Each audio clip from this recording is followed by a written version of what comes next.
Jakarta, jam 2:47 pagi. Hujan deras menampar jendela Tower B, apartemen Kalibata City. Lampu-lampu redup, berkedip samar, seperti berusaha memberi peringatan. Di unit 23 nomor 07, seorang wanita muda ditemukan tewas di kamar mandi. Tubuhnya mengambang di bathtub, mulut disumpal kapas. Dan di dinding kamar tertulis dengan darah, "Aku sudah bersihkan dia." Itu adalah korban ketiga dalam 2 minggu.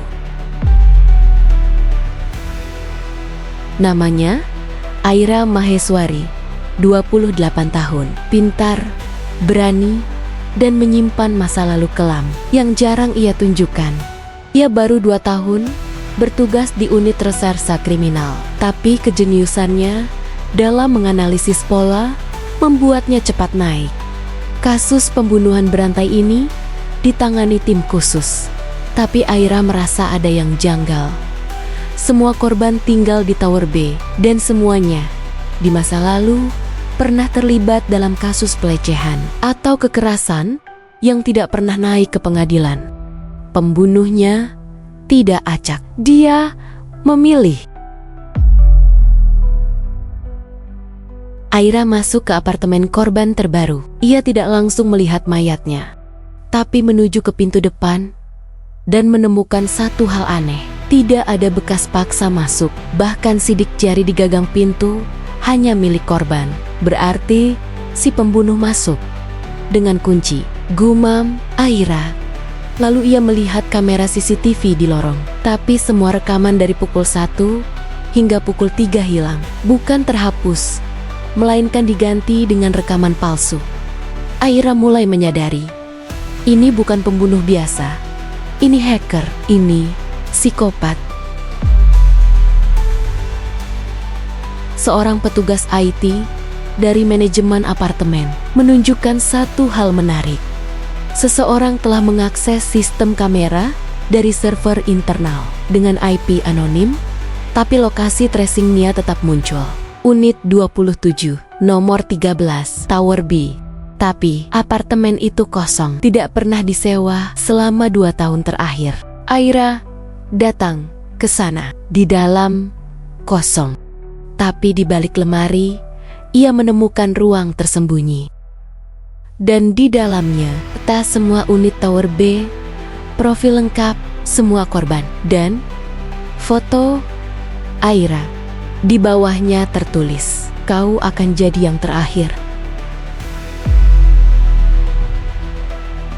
Seminggu berikutnya tidak ada korban baru, tapi Aira gelisah.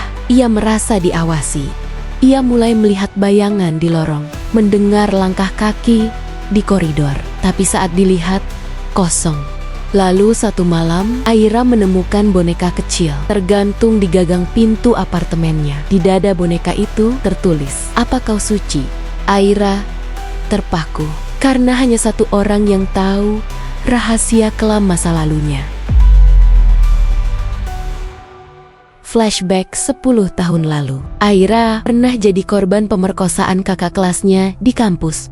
Kasus itu tidak pernah dilanjutkan. Ia bungkam, tapi ia tahu korban pertama pembunuhan di Tower B adalah salah satu pelaku yang waktu itu tertawa saat ia menangis. Aira mulai ragu, jangan-jangan pembunuh ini melindunginya.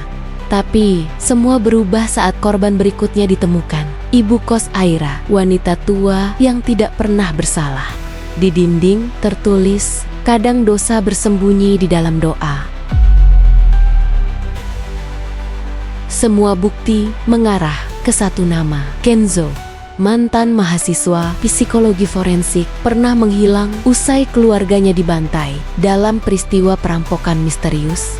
Ia dikenal jenius, penyendiri, dan obsesif. Tapi ia dikabarkan bunuh diri 3 tahun lalu. Aira membuka kembali arsip kematian Kenzo dan mendapati bahwa tubuhnya tidak pernah ditemukan. Hanya serpihan gigi dan baju penuh darah.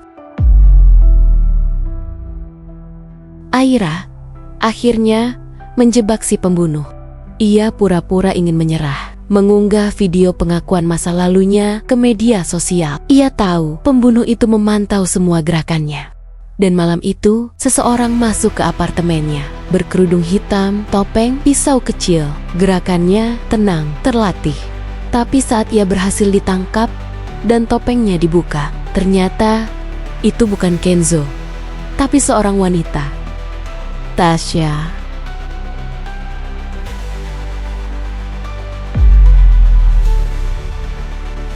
Tasya adalah mantan pasien Kenzo, korban KDRT, trauma berat, dan PTSD. Tapi setelah Kenzo menghilang, ternyata ia meninggalkan Tasya satu pesan: lanjutkan apa yang belum selesai. Selama ini, Tasya lah yang membunuh. Tapi otaknya adalah Kenzo.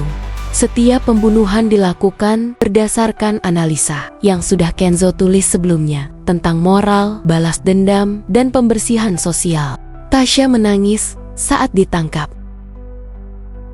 Dia bilang, "Aku bisa jadi cahaya, tapi ternyata aku cuma bayangan yang dia bentuk."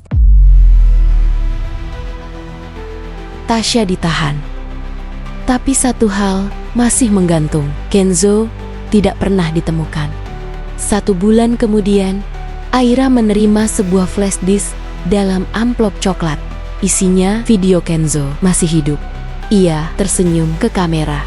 "Terima kasih Aira, sudah menyelesaikan bagianku. Sekarang, aku bisa lanjut ke fase berikutnya. Jakarta bukan satu-satunya kota penuh dosa."